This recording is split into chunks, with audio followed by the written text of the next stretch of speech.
okay.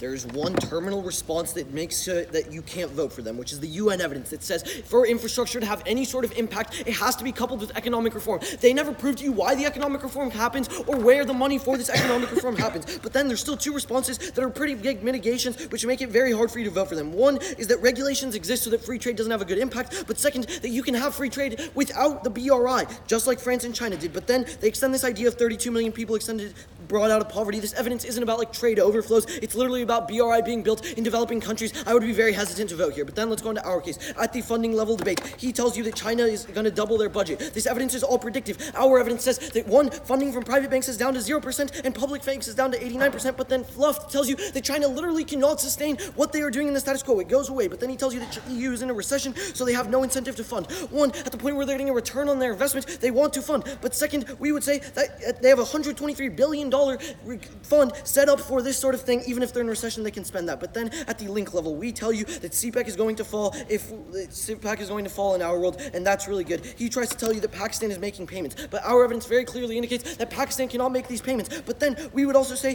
that at the point where investors are going to want to choose profitable things, they aren't going to choose CPEC because it doesn't make a profit. Then go for our India warrant. It's not about miscalculation. It's that when CPEC is finished, this shifts the power balance in the region. This makes India feel as if Pakistan is now an existential threat in the region, which one starts a conventional war. Even if you don't want to be by the nuke war, conventional war kills millions and millions of people. But then we would say that a nuke war happens. First, we're going to extend on scope and magnitude. We are affecting millions and millions of people around the globe. But second is on reversibility. If you die, you can't come back to life. There is some percentage that I can come back to life even if I am in poverty. But then he tries to tell you that there is something about probability, that our impacts are very low probability. If we win our link, we get access to the nuclear war and a conventional war. But at the end of the day, at the point where CPEC is finished and the power balance is now shifted, that's when India attacks. They don't feel safe.